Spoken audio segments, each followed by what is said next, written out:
Good evening. I'm Glenda Carlin, and it is, I can't believe it, August 26, 2025. Before you know it, September will be here. Labor Day. Remember when we all used to labor? Uh, and this is my weekly Zoom, A Course in Miracles and Tibetan Buddhist teaching. Welcome. Welcome, God Ed. Welcome, God Angela. Welcome, God Jerry. Welcome, God Glenda.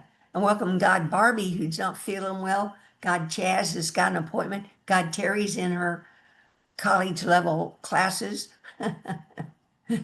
And Dee's not here, so Dee had to put to sleep one of her little doggies that she adopted.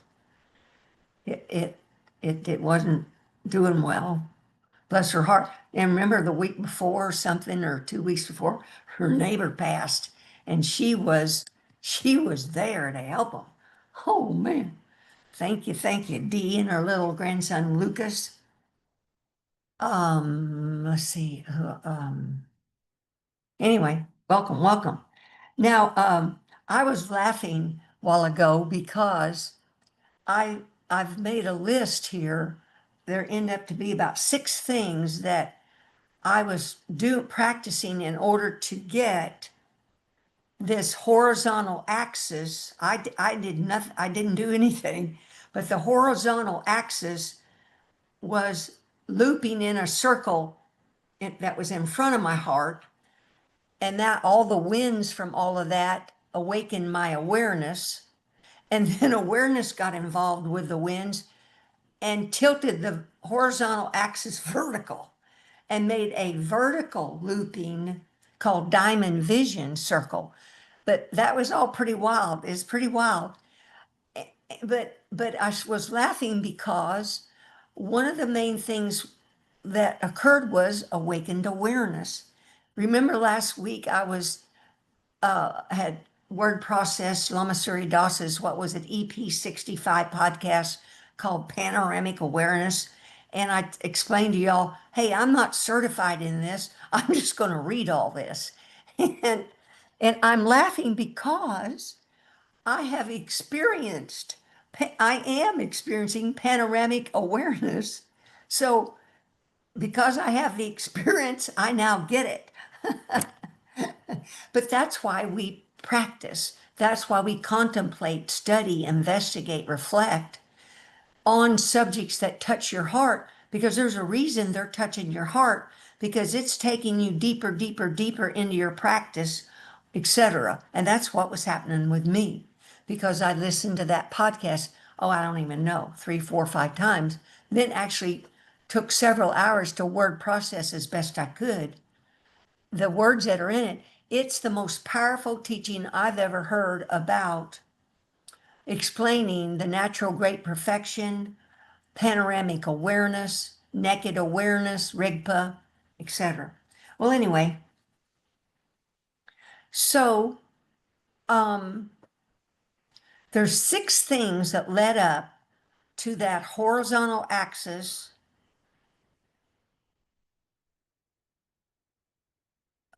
circulating or uniting all my body parts and the etheric. See, besides physical body, we've got a subtle light body within us. And then I forgot to be mentioning there's an etheric body. That's chakras that are outside the body.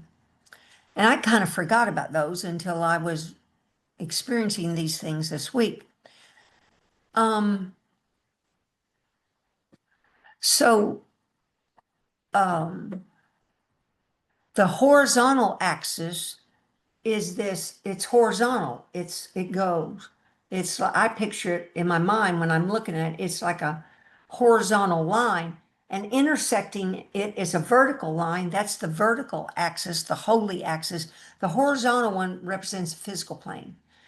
Vertical, where they meet's the still center point. And it came to me this week. Now, of course, this is my understanding. Everybody probably could have their own understanding. The still center point is in the etheric heart mind. Etheric means it's here in space in between the heart of the mind and the heart. The still center point. And that's the point that I believe the sonship injected the great ray into the heart mind in order to animate this, our form. So that still center point is the primordial or the beginningless beginning point. And it's pure presence, it's pure source, clear light that got injected into our form to animate us and energize us, etc.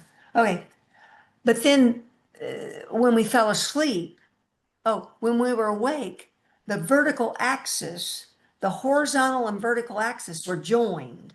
They were joined.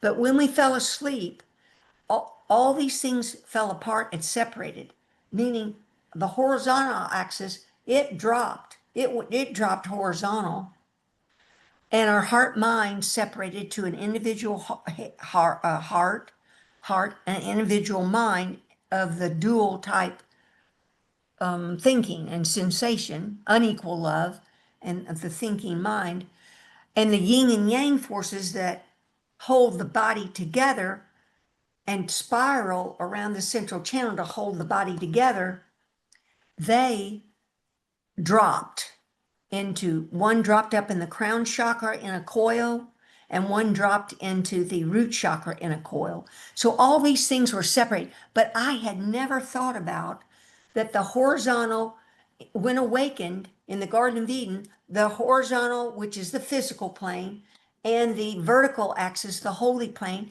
they were one. They were united, and we knew we were holy beings animating these forms. And it's only the 25th and 26th that I experienced why I can now talk this way. Oh man. Okay, so let's cover why all this could happen now. Why this could happen now is, and in my email I sent out, I re-looked through it on August 12th. August 12th, I was talking with y'all about, the third eye chakra, the single eye. Usually I've felt it just pulsates. But August 12th, what happened? The eye and then my forehead and face started feeling molten, is the best word to describe it.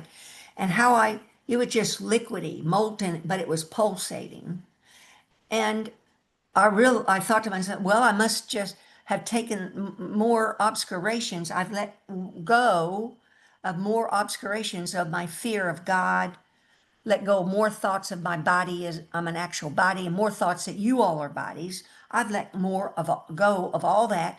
That means I'm letting go of the fear, the unconscious fear we talked about last week, that we have of God. And we have an unconscious fear even of our own body, because through just this lifetime, the body can act stupid. Its hands can go do mean things or act weird, or the mouth can say awful things, right? And etc. So when we're not aware of our thoughts, the body can really do odd things. So we can actually be fearful unconsciously. What is this body going to do? Then, of course, the other bodies that are out there, what are they going to do? But as we let go of thoughts of separation and practice Jesus' advanced forgiveness, where we're thinking of these bodies as God, clear light, spirit, I love you, and your own self, I love you, ego, I love you, body, and then saying to God, I love you, God, I love you, God, you're letting go of fear, this unconscious fear that's in that unconscious mind. And I've even, commented about this to other course students, and right off the bat, they'll almost get defensive and go, I'm not afraid of God. I love God. No, I love God too, but we're talking the unconscious mind. That's as Gary Renard in one of his books said, as deep as an iceberg. That fear is sitting there. So for me, I just every time I look like I'm looking through Angela to the clear light of spirit that she is, looking through Ed to the clear light of spirit he is. Every time I do that, I'm not aware. I'm letting go of an unconscious fear of God, because that clear light is God. of you all. But anyway, I digress. So this just showed me I'm letting that more light is entering my skin and bones for me to feel this molten third eye and forehead. That was the 12th. Now I've got to get my dates right here. Then the 14th of August this year, I subscribed to a podcast from Lama Roger Walsh.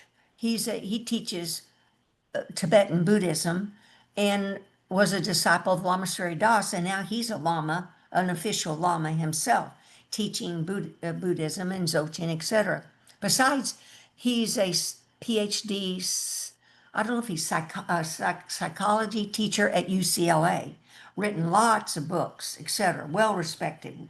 Oh, studied the course with his wife for over 15 years. And then he found Buddhism and Lama Surya Das, etc., that helped integrate the course for him, like Buddhism Dzogchen's doing for me. But anyway, I saw this podcast, and Lama Roger had written a description, and in the description, I read the part that said, beingness, being. And I've talked with you before. Heck, I didn't even know what I didn't, we'll say, let go and just be, but I didn't know what in the world. I don't really know how to be. Well, you just kind of pause between thoughts, just kind of rest.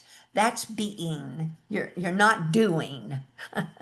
You're paused. And while you're paused, if you think holy thoughts, that's even better. But anyway, Lama Roger Walsh had interviewed another well-respected enlightened being called Ahmed Ali. This was their 12th interview. 12th interview.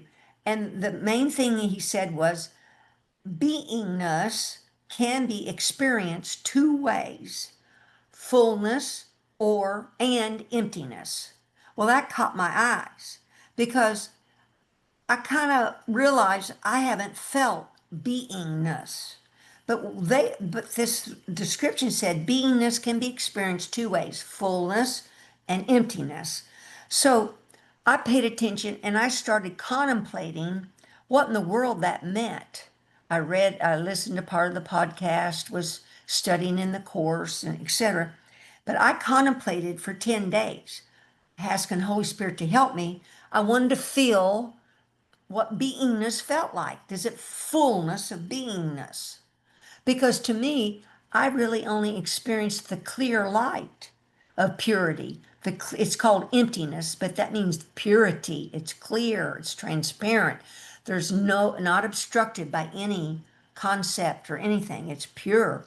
Wholeness, completeness, God's presence, God, really.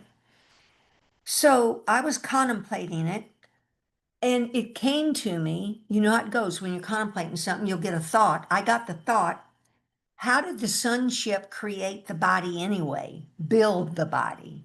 Build the body.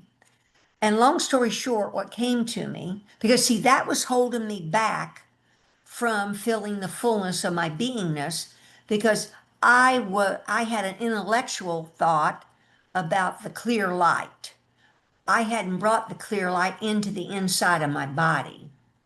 By contemplating how did the sonship, meaning all of us, we all agreed to create the Garden of Eden and form to experience change and unequal love, and to experience what it feels like to be inside a body.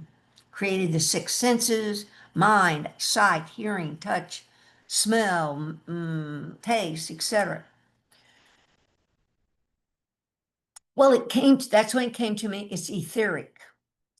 So pick the heart muscle, just picture it's a heart muscle floating in the air, but the base of it, there's a still center point at the base of it where the great ray light got injected. And so from that still point, we're talking a point, just a little point, the sonship started with light and love. Oh, and love. Love was a divine energy, but with the light energy, created these particles of light filled with love, and started creating particles of light out of the five elements. Well, first the sunship had to create the five elements, you know, soil or solidity out of compressed clear light, but water, air, space, wind had to create the elements. And then from the elements, the sunship created little particles of love light. And then it gelled them together with the heat of love and the heat of this light that's in the great ray tube. The heat gelled these little particles. So picture from the very deep core of the heart, at the very bottom, there's really no bottom or top, but from the bottom, the sunship built the heart up vertically, layers and layers and layers and layers, right, to make up heart muscle, to make all the organs, the chakras, the tissue. But really, what helped me was to realize not the etheric heart, but also the physical heart. So, the physical heart, I just see deep within the core of my heart is the still center. The still center where the horizontal and vertical axis meets, where the sunship injected this love light. So, I got my intellect to go inside my body and realize there's light particles vibrating in there, but I hadn't really felt them. Okay, so that happened due to that podcast because I wanted to feel beingness. So number three is on the 17th. Which was a week ago Sunday. I attended the Sunday town hall. Lamar Roger Walsh was doing the meditation. I was going to ask him about this podcast and I wanted to ask him how did he feel beingness, but I wasn't able to ask the question. And what I realized is everything's perfect just like it is. So when I got out of the Sunday town hall and not being able to ask him about it, I realized it was perfect because I was supposed to ask Holy Spirit and come up with an answer within myself, which which, which happened this way. So then the next step was three. Where's number four? Number four.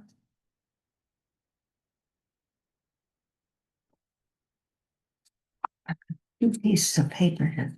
8:20. Okay, 8:20. August 20th, I saw a podcast cartoon that Lama Suri Das did.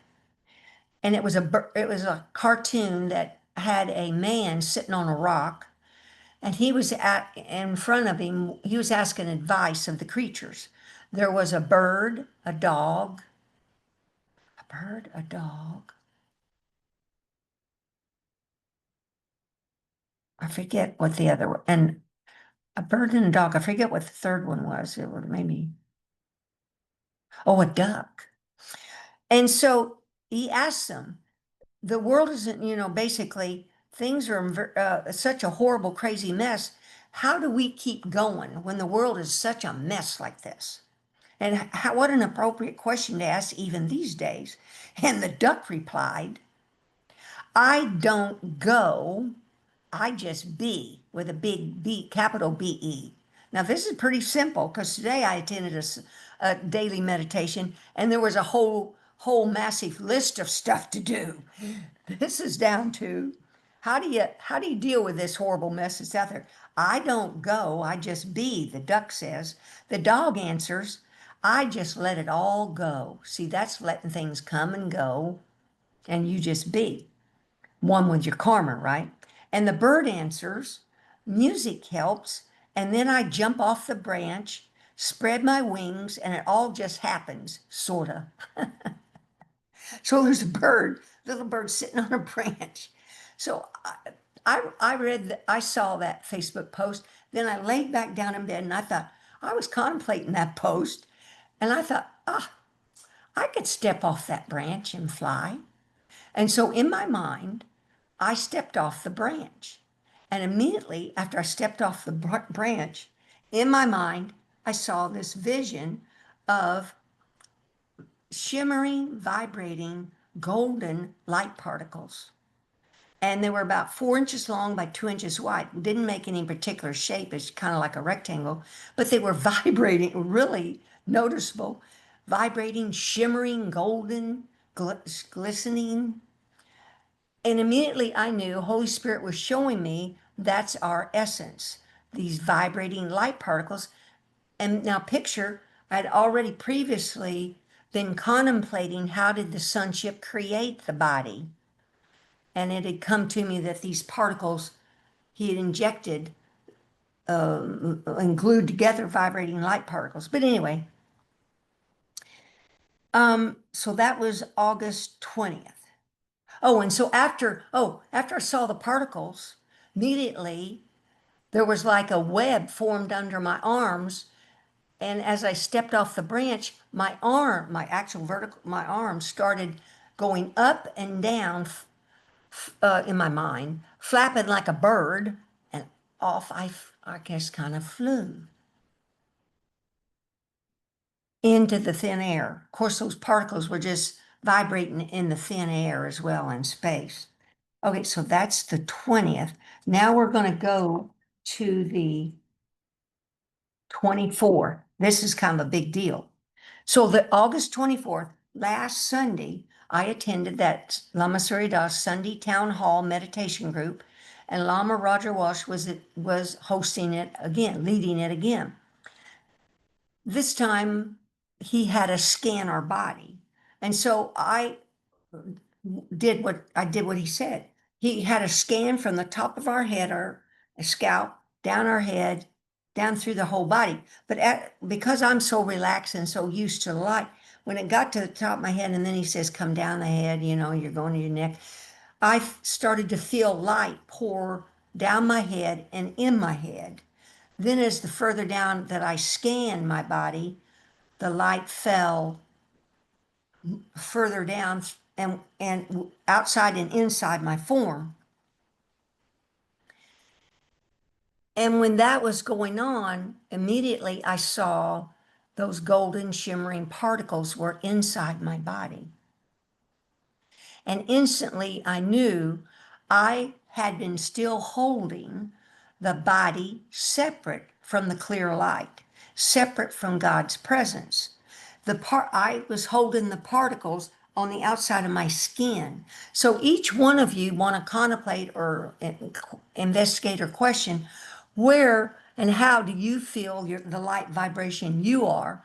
Of course, sometimes I feel it vibrating inside, but in general, the particles were laying on the outside of my skin. And see, Holy Spirit did that on purpose because he was wanting to show me I hadn't completely relaxed into God's clear light. And instantly, when I saw that, I'd held it separate, I just relaxed real deep. Just real deep, I relaxed. And the golden vibrating particles on my skin went through my skin, and inside my body is all these vibrating golden light particles. I was no longer separate from source. And I have to tell you, I was shocked. I was shocked. I thought I'd gone past that. But this is just how devious and how difficult it was for me. I'm a hard nut to crack of letting go of the thought I'm a separate body, separate from God. I mean, this little armored body. But anyway,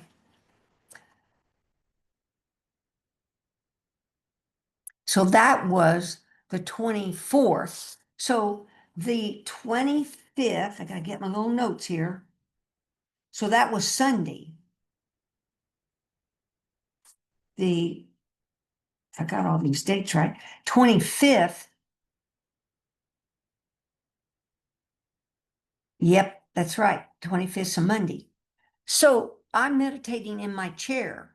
I meditate all time, different times during the day, but I'll watch TV and sit and meditate in my chair, etc. Um, I gotta get my notes. I was sitting in my chair, and because I believe in and feel the natural great perfection is true, the natural great perfection of Tibetan Buddhist And Dzogchen teaches natural body, natural heart, mind, natural breath and energy. Now, breath and energy, that means the breath and the clear light are joined. So when I sit in my chair to meditate and I take a breath, it's now pretty deep from the belly and up deep. And as I started to breathe, I noticed that my chakras, my internal organs, my body, all seemed to be breathing in unison, kind of like there was a flow, kind of like, oh, the wind. See, what happens as we awaken and we let go of more and more thoughts of separation, the chakras start to open and spin light energy. The arc of light gets released, the great rays putting its light in. The yin and yang are joined in the light, giving off light energies. There's this big wind. There's a wind. And I felt this wind, there was a flow. And I have talked with y'all before, but this was my breath and energy out in front of my heart because I was breathing with the light energy, but really one with my breath. As my breath would go out, I would picture it was the right side of a circle, you know, a circle where you draw a line, make a circle. And as I suck the in breath back, oh, as the out breath sent out clear, pure light and breaks up the darkness, and on the right side of the circle and on the left side of the circle, the broken up dark particles are coming back, sucked back into the pure, clear light, get purified, and the whole cycle goes again. On the right side, I breathe out clear light, breaks up the dark particles. They come back in on the left side. That's called giving, true giving and receiving. Giving the light, receiving the darkness. It's purified not by me, really. It's done by the clear light essence itself. But this circle, what I want to explain, it's laying flat right in front of my heart, flat on it like it's back, but it's a circle, a line circle. I think nothing of that because it's just I call it, I visualize it's a circle of purity that Jesus talks about in the Course. I've talked about this before. So no big deal. So that's what I experienced on the 25th. But on the 26th, the next day, that's today. Hey, I lose track of time. I was seeing so much has happened, I kind of forget. This was, oh, I was in bed. It was early morning, 3 a.m. I stayed up late. I don't know what all was going on. Probably fell asleep in my chair and then went to bed. But then I laid on my right side in bed and I was breathing, just breathing in and out, not controlled or anything. I would just breathe. And all of a sudden, my breath started joining with the light energy again. But what was happening, I felt it. The circle that was being made was a vertical circle. Vertical in that it started like on my out breath at the top of my head. The out breath would come down my head, out in the front of my body, down through down my head, throat, my whole torso, turn at my pelvis, and on my in breath come up my backside, all the way up my backside, back up to my head, and then it would loop again. But picture it's looping a white circle. That's why I'm just referring to it as diamond vision or diamond circle. It's circling vertically. And I'm like in shock. I've never felt anything like that. But I do realize, heck, that's the vertical axis. I know that much because I feel the great ray comes in vertically.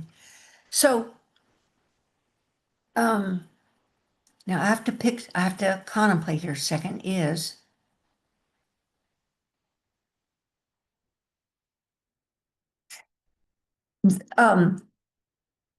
so I felt this, and then I'd have to recheck my notes, but I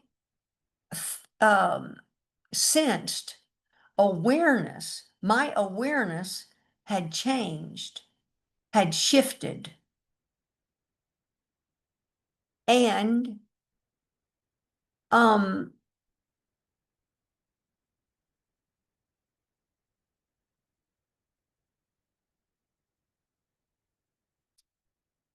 I kind of forget. My awareness went to that horizontal axis.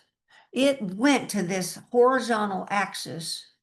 My awareness, oh, I know what came to me is the all these winds of the chakras, the great ray, the yin and yang. There's our amaretto oil, there's flames. This is all one big heat. This is heat of divine love, heat from the light energy, the winds, they're all moving together. And the winds, I think, removed more obscurations, where then my awareness could awaken.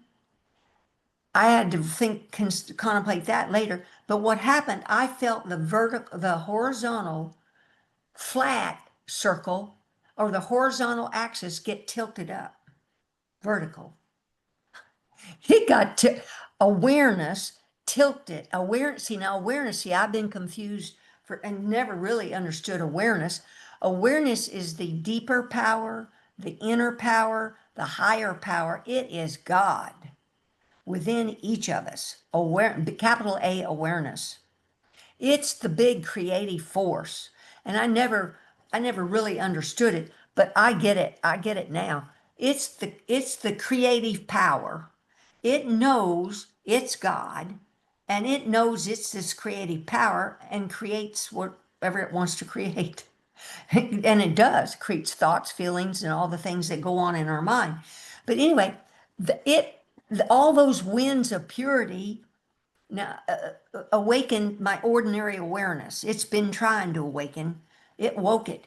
And I believe the big A awareness took all those winds then and heat from the divine love and tilted the horizontal plane to be in union with the vertical axis.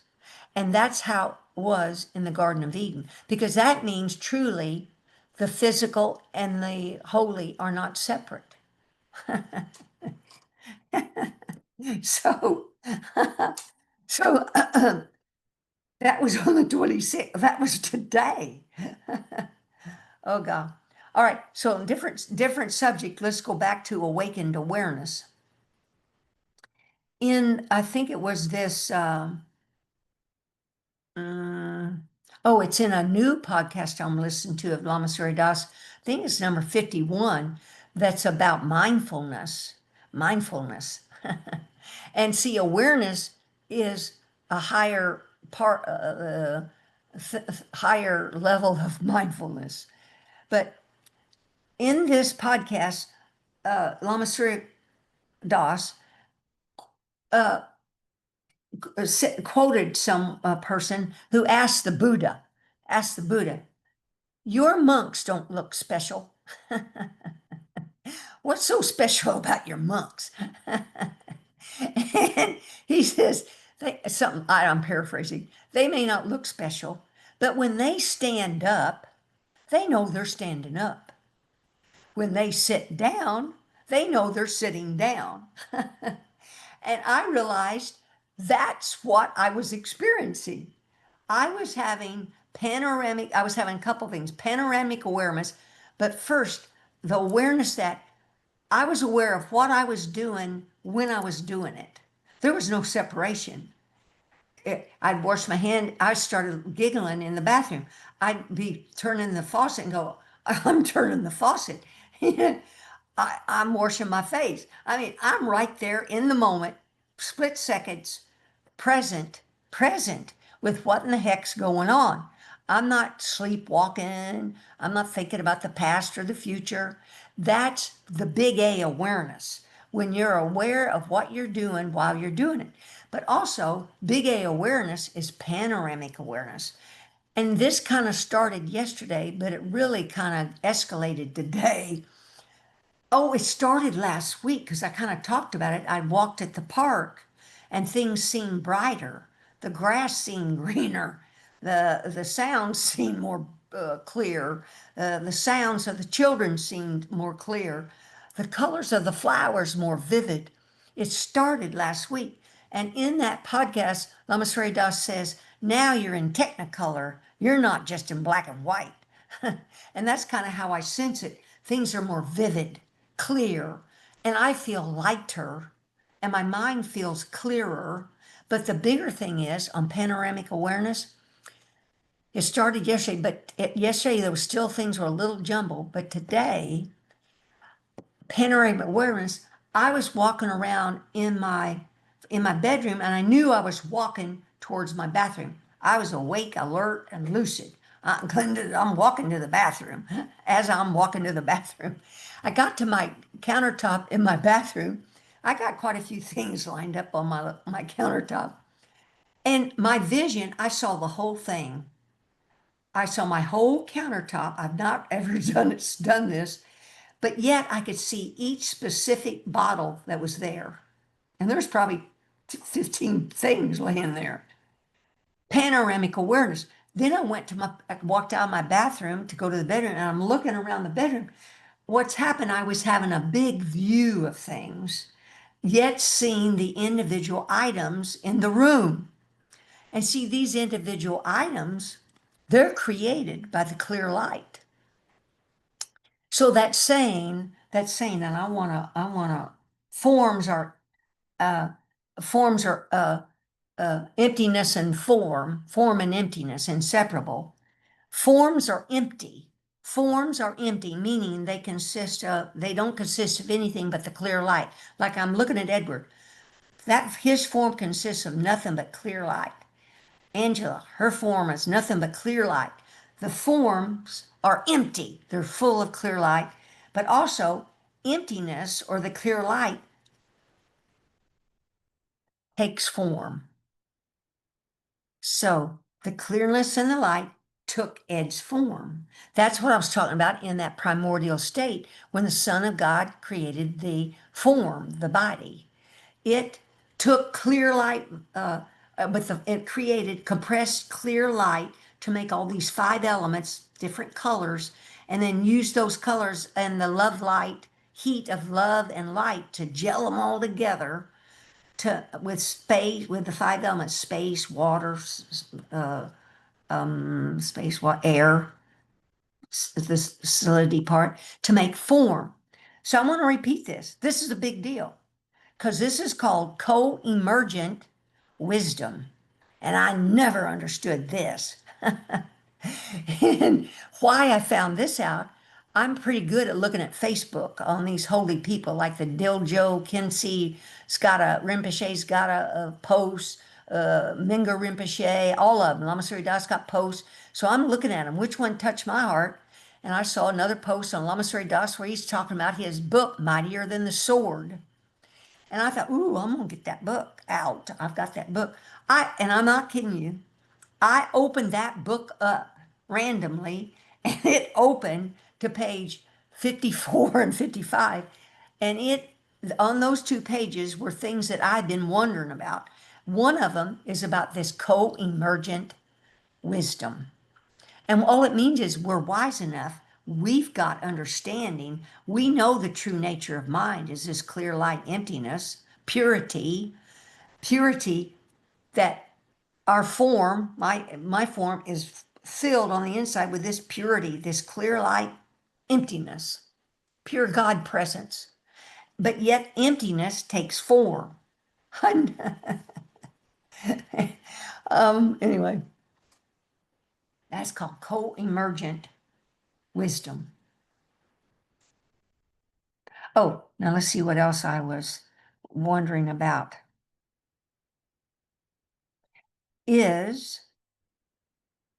I've wondered about this quote. See how things appear to be as well as how they actually are. Now that's a deep one. See how things appear to be as well as how they actually are. Well, I'm looking at Angela. She appears to be a female body. But the rest of the sentence says, as well as how they actually are. Well, she actually is the clear light. There is no form. I never understood that before either. Oh, God. And then a final point is I kept screwing up this saying that I had the view as high as view like the mountain view. I'm standing on top of the mountain getting this big view, the big view, but yet my intentions, my actions are meticulous as grains of ground up flour. But I screwed that saying up so many times.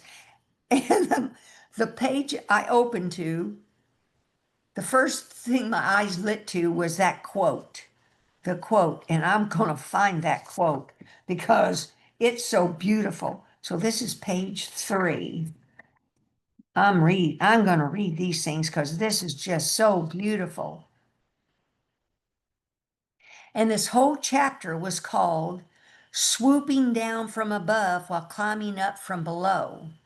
Because what I realized, to tie together this teaching, is my awareness had worked with the winds, all the internal winds, and I also believe Holy Spirit, Jesus, Buddha, and the enlightened beings was helping it, till my horizontal axis plane vertical to be one with the vertical axis. And in that, when that those that joined, then my awareness changed to be ascended, to be in essence on top of the mountain that looks out and sees the big view, but yet looks and sees all the details, sees all the objects that are there. I've never had that kind of view before. But that's what he's talking this. And so I opened this book, The Mind is Mightier Than the Sword. The mind is mightier than the sword. To this page 54 and 55, and the chapter headings named, which was what I was experiencing, swooping down from above. Now, my practice, and many of your practice, is what this title it says, while climbing up from below. That means we have the view of the clear light, the view of God's presence is here with us, and at the same time, we're practicing meditation, letting things come and go, being one with our karma, seeing through the treacherous or advanced forgiveness, Jesus calls it, seeing past the flesh to the clear life spirit person is. That's relative practices, climbing up from below because we're purifying these obscurations. But the bottom line is, as Buddha said, we're all Buddhas by nature. There's just temporary obscurations veiling that point, veiling that essence, veiling our knowing of that.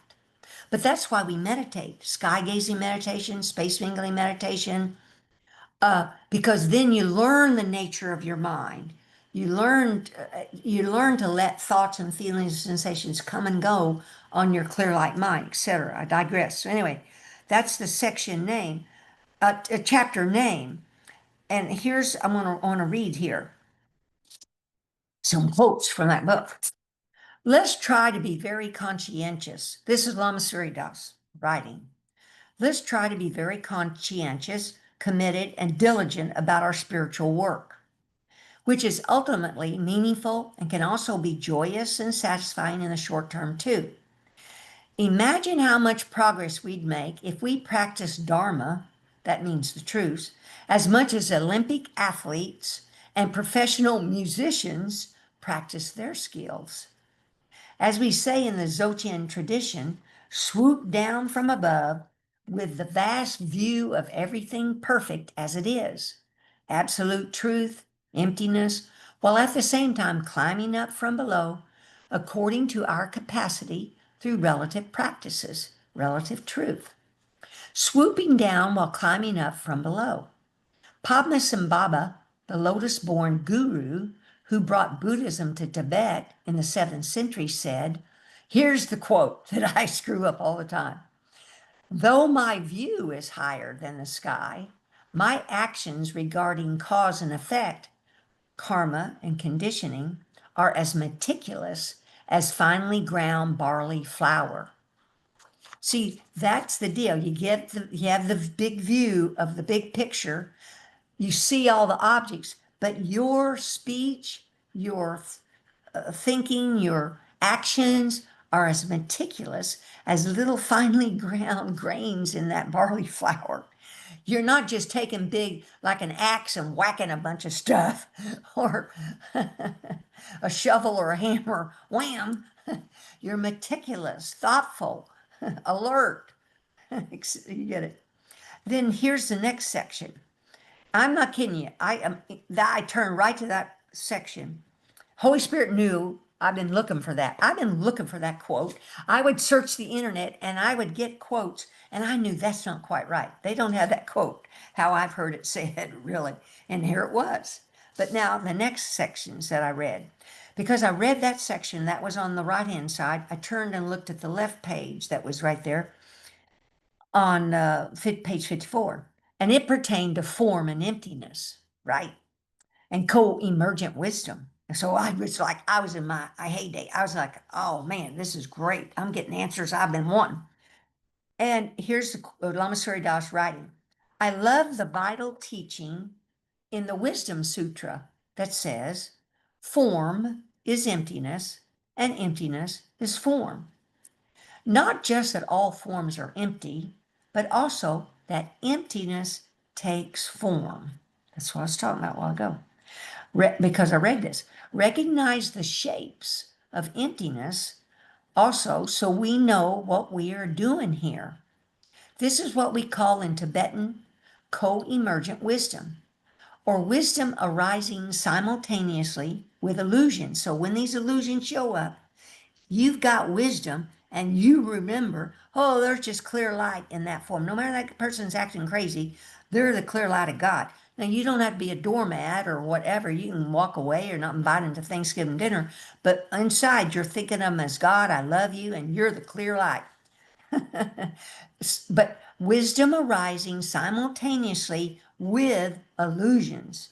You're not asleep. You're not reacting, thinking it's real, going off telling a story to your neighbor or your best friend. You won't believe what the hell happened here, and repeat and reify this whole big ass story, right? Now it doesn't mean you can't, but you just do it with less judgment, right? Just back off of this deal.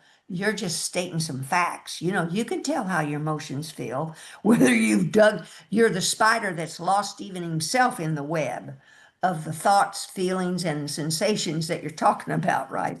Or experiencing. But anyway, for example, seeing dreams and knowing you are dreaming, or watching a movie while enjoying the Dharma. Yet remembering is just a play of light and sound, mere illusions, on the silver screen, and not serious matters of life and death. One should be able to see through the transparent window, and he's got in parentheses, of awareness, parentheses, without forgetting the window is there. Otherwise, you just break it or crash into it like a bird. That's an example of merely seeing the emptiness of things, the empty and transparent side, without simultaneously recognizing the forms and functioning of the infinite manifestations and expressions of emptiness. That's what I want to get to. All these forms we're looking on the screen, these are expressions of emptiness. Emptiness meaning purity, wholeness, so pure it looks empty. It's pure. It's so pure, it's clear light, invisible. You don't know it's there. That's why you want to ask Holy Spirit to help you have a felt sense of your beingness, have a felt sense of this spirit that you are, of this clear light you are. Because the clear light was so clear for me, it was sterile. I couldn't rest in it. I couldn't be in it. I had to dump some yellow cake batter in it to rest in it. But now it's different. But anyway, I got to get back here. So, our expressions of emptiness. So, this illusions that show up in front of your face or in your mind. He says that's, karma, the interconnectedness, the interdependent origination, and the endless dance of emptiness. That really helps me identify with other words how we live our day when we're walking around, sitting, talking, driving. Have that perspective.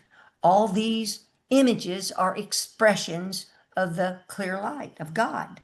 That means there's nothing but purity. May look different. We don't have to do what people say or put our body in harm's way or whatever, but yet underneath, there's only purity. There's God everywhere. God is manifesting everywhere in these Halloween costumes. I never understood this really, where I can get it so I wouldn't be reacting. I just buy into it another time. Oh yeah, that was anyway, if we are unaware of the mental projector, the projections, and their inextricable interrelationships. See, there's that word again, interrelationship, meaning form and emptiness. Form and the clear light are synonymous. They go together. My body is clear light, vibrating clear light. With form. Form and emptiness are inseparable. If we're unaware, I'm going to repeat this. If we're unaware of the mental projector, the projections, and their inextricable interrelationship, we crash into them again and again. Meaning we get entangled. We think it's all real. We're going to go out there and argue with somebody about something. Entangled in the illusion of their permanent substantiality and concrete reality. Then he says on down here, see how things appear to be as well as how they actually are. Wisdom sees the transparent nothingness of things while recognizing the form and functional practicalities of this relative world we live in and love and strive to understand. See, that's why, to me, Course in Miracles, the teachers I was around, they were damn denied in the body, the physical world. We're talking here, form and emptiness are integrated. They are synonymous. Of course, in the absolute, there's just purity, but we don't live in the absolute. We live on earth in this seeming dual world. And it's only dual because my thought shows good and bad. No, it's all purity. Because even actions that are hateful or mean or brutal or whatever, those actions are created due to the clear light of spirit. They've just using the clear light of God inappropriately because God's equal love and would never hurt another. Sonship, the awakened children of God would never hurt each other, never go hit each other or fight or kill or whatever. I'm going to read this again. Wisdom sees the transparent nothingness of things. And the Course talks about that. There's nothing out there, folks. There's nowhere to go and nothing to do. There's nothing there.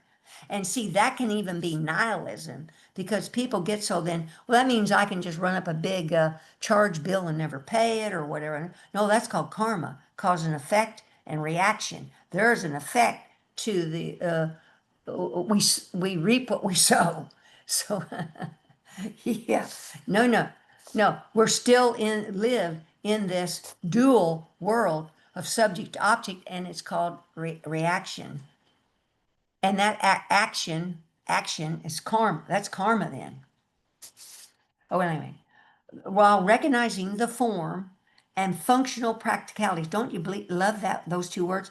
Functional practicalities of this relative world we live in and love and strive to understand, because it's practical. Look fun. We get to have a car and drive around, visit different places, enjoy our neighbors and friends, eat different foods, use different music.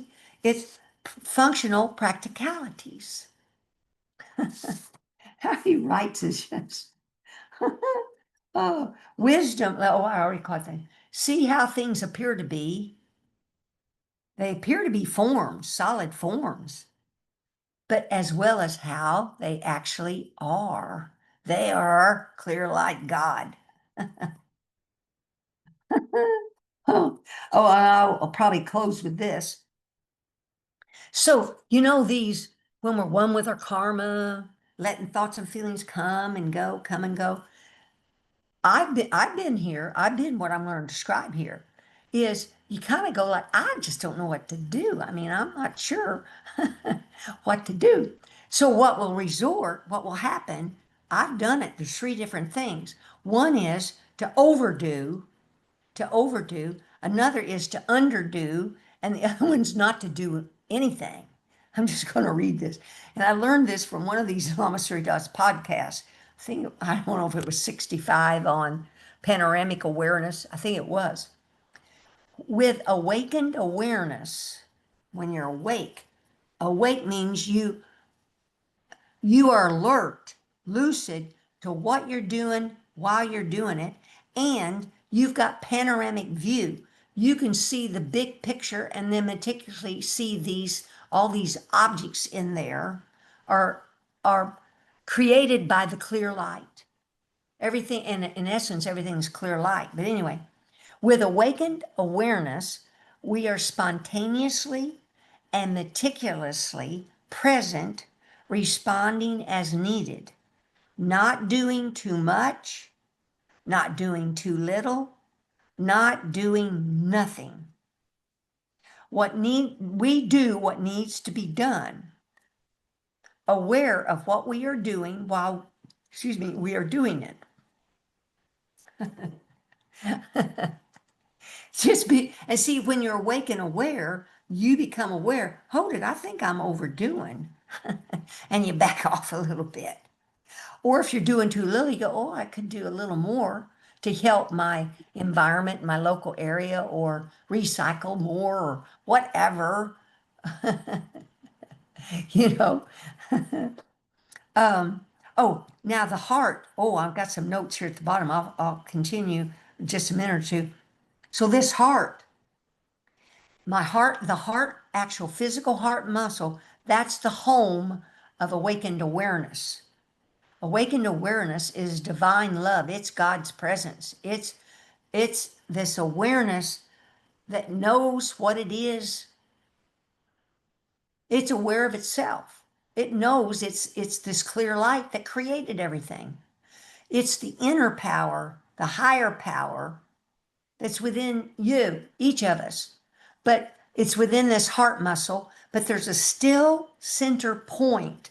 That still center point is a jewel. That still center point, the point where the Son of God injected the great ray, that's still, STILL, that's the still perfect presence of God source.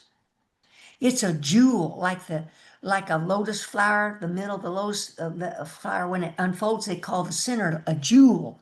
Well, picture in your heart, there's the jewel, the still center jewel of this divine clear light. That's deep, deep in the core of your heart muscle. And that still center is what Buddhism calls the groundless ground. That's the primordial ground.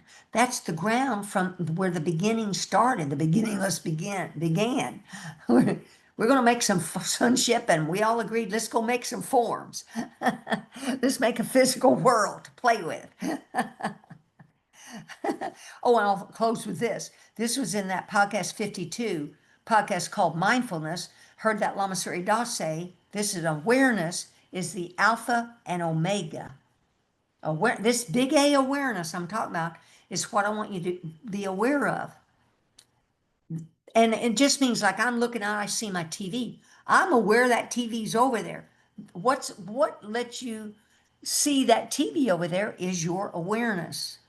This awareness can have a higher principle, speech, teaching, etc., right? Or it can come from ordinary, low, horizontal plane, ordinary awareness, but underneath, there's the big capital A awareness is here. It's just veiled. But Awareness is the alpha and omega, the beginning and the end. And to me, what it means is that still center point in the heart muscle. That's we all started from purity. That's the alpha, and the omega is the same at the end. We're still purity right now. So it's alpha and the omega, the beginning and the end. The end is when you awaken and you recognize, oh, I'm pure already. I always been pure. I just had some temporary thoughts obscuring it. Oh, I never knew what panoramic awareness meant, honest. Naked awareness. Wow, I'm getting to experience it now. Thank you, thank you, thank you. So, any thoughts or comments before I stop the recording? I appreciate y'all coming out so much. Yeah, because it's summer, could be vacations, before school starts. You got things going, neighbors doing stuff, grandchildren, family. I appreciate this very much. Jerry's unmuted. Jerry, do you have a question, honey? Oh, no, I'm sorry. No, thank you. It was just a lot of, I'm still processing. No kidding. I understand because I sat in my chair yesterday. I had to take a nap and ask Holy Spirit to help me because as we learn and honestly want to learn our true nature, then we're investigating, we're reading, we're listening to people like me, you're reflecting on it. This, what happens then, it brings up unconscious thoughts and it can look like it's confusing, but bear in mind, I truly believe things will settle. Take a deep breath in from your two finger widths below your belly. Take a deep breath in, and on the exhale, say, ah, A-H, ah. Throughout the day, do that 2 or 3 times in a row throughout the day, and it settles you. It'll settle all these thoughts that are that are floating around, and it'll help settle, and you'll get an insight, or you'll get an understanding, or you'll want to go read something different, or maybe go out for a walk just to clear your head. I don't know, but I get it totally. Now, what I taught from was I uh, word processed that whole email I sent, condensed it into 6 pages. I'll re-email that out when I finish, when I stop this meeting. It could consolidate where you can read some of it again, and then and again, you're asking the Holy Spirit to help you before you read, because then you're not reading it from just words, right? You're kind of coming from it at a different angle. And then let it go. Let it go after you read. Walk around, do something different, and I always contemplate things over several days or put it down and come back to it another day later. You know how you do. You got your own routine. But this is some deep stuff that truths I talked about tonight I've not gotten. I mean, who talks about panoramic naked awareness? Who talks about form and emptiness? Form is empty, but it also makes forms. I mean, really. Co-emergent wisdom. I know, There's no, but thank you. The breathing will really help. You always bring me back to that, that lower belly breathing. Thank you. And I did forget. So thank you. And I do too. I go back to the breath, Jerry. I go back to the breath. And now because I know the diamond vision, you could picture, take your breath from the top of your head. This is different breath. Just on your exhale, a breath from the top of your head, and have your breath go down the whole front of your body. And as it turns and come below your pelvis, have your in breath go up your back and loop this vertical breath. This is the diamond vision. This is the horizontal and the vertical axis rejoined in your body. You don't have to understand it. It will be a powerful practice because the inside of you and your unconscious, it knows those winds. It knows that movement, that vertical circulating circle of purity, but it's going vertical, taken to the vertical axis.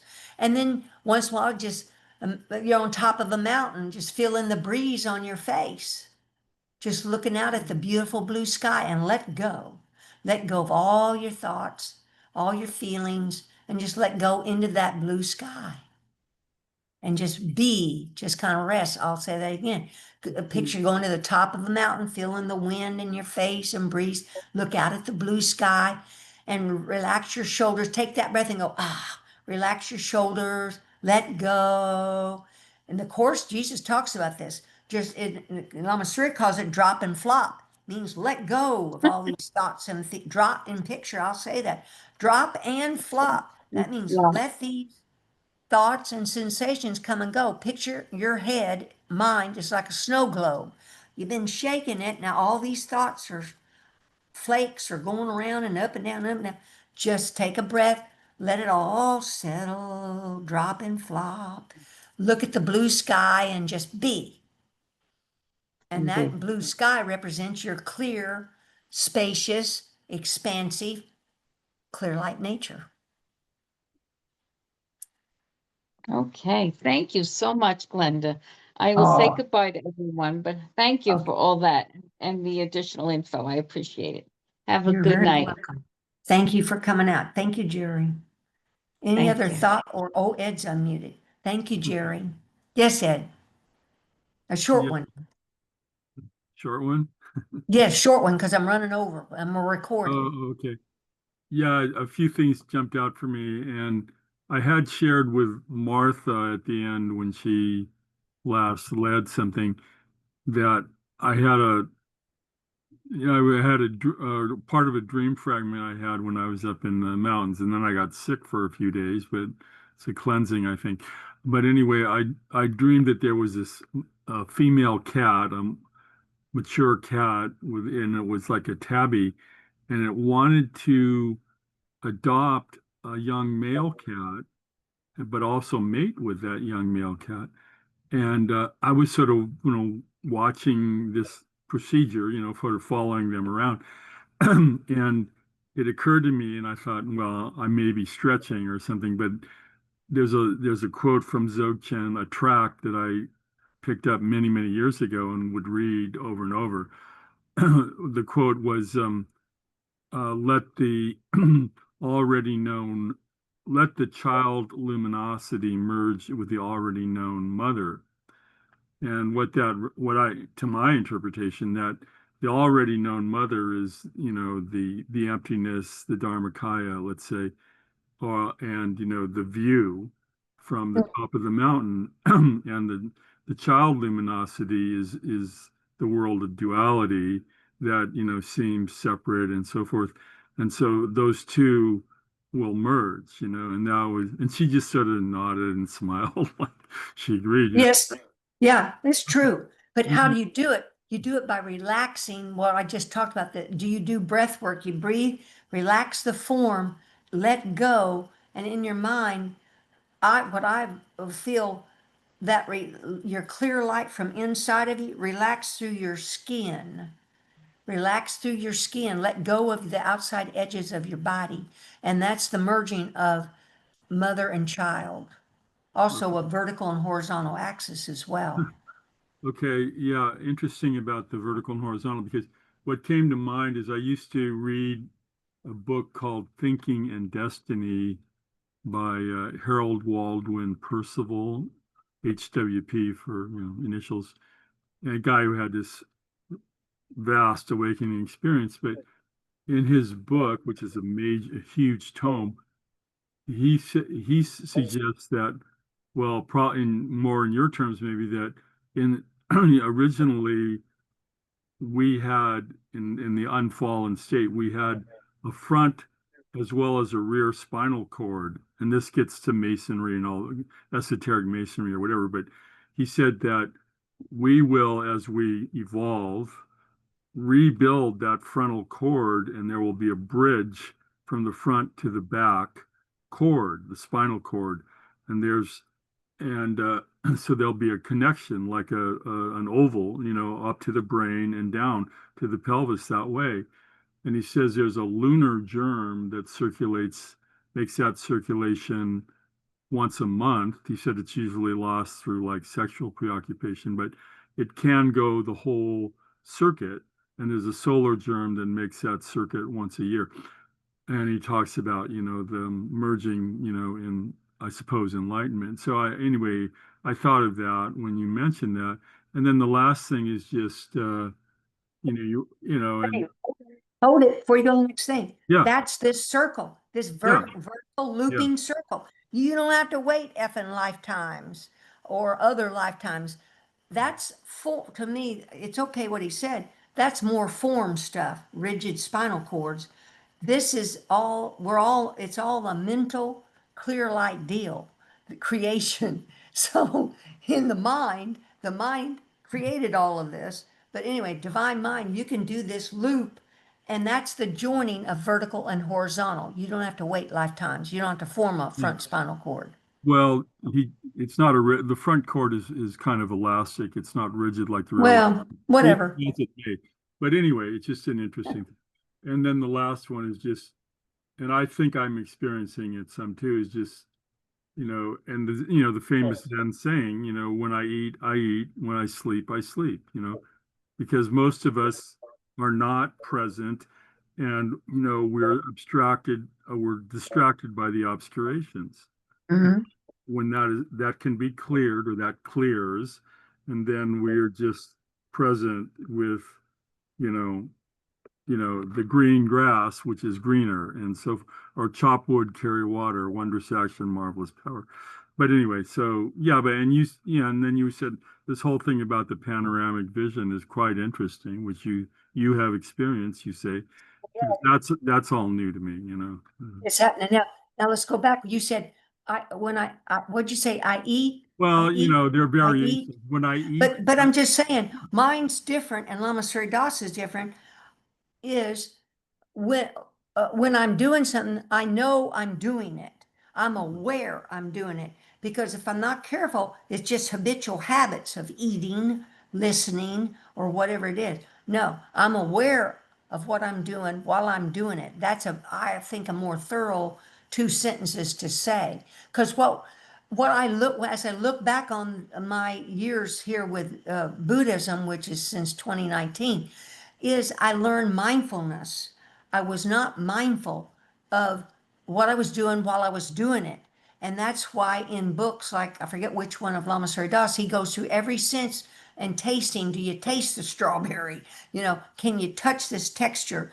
Because he's wanting people to stop their habitual patterns of just gobbling the strawberry, but to stop and consider, I know I'm eating the strawberry, because that builds a momentum, because it's in awakened awareness. That's how you live.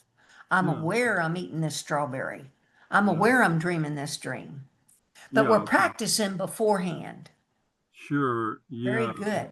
good. That reminds me, for what it's worth, there are all kinds of versions of the Tao Te Ching, but one line I remember from 20 years old or something, the first time I came upon it, the book was, I think it was in there. It said, people are constantly ruining something with but one step to its completion. Be as careful at the end of a project as at the beginning. And I think of that, you get frustrated, you get bored, whatever, and then boom, the thing drops and breaks, and you're almost finished. Yes. You're just through being, yeah, Exactly. Thanks, Edward. Thank you. Yes, be aware the whole way through. But it's huge to even be aware when I did lose my thought, when my mind did wander off into the past or future, and then bring it back to what I'm doing. Because that's the whole purpose of meditation, is to be aware when the mind wanders off and let the thoughts and feelings come and go. But yet I let them go, and I'm just back yeah. being. Real quick, one more thing that I'll pull my own covers is that when you mention not overdoing, not underdoing, Yes. not. I have a tendency to not want to do anything at all. It's like Well, see, I that's feel good. still karma. I feel good in the morning when I can't think of anything I have to do. And yet when I do something, valuable, or that are needs to be done, then I feel good about it. But there's just a resistance to it. Yes, well, that's a huge thing to recognize you have resistance, because then that's letting go. Because the mind will give us thoughts, our to-do list, and we can say yes or no to our that list, because we're divinely guided typically, not always, but anyway. Thank you, thank you. I'm going to stop the recording, but before we go, I so appreciate. Let's go around the room thinking of each person as our true essence, which is God. There's only God everywhere dressed up in these Halloween costumes. God Ed, God Angela, God Chaz is here, God Leon, God Jerry left. And let's think of Barbie, God Gonzalo, God Debbie Thomas, God Danelle, Alvaro, Corrine, Dee Bauman, Lucas, Angela, Joan, Angela's here, Joan, Joanne, uh, Lorraine, Steve, Jerry was here, Gabby, Susan A. Thank you. All those that listen to the video later, thank you for your what you do to help your brothers and sisters in this dream, and what you're doing to help yourself wake up from the dreamlike condition here. Thank you. Uh-oh, I just want to end the recording.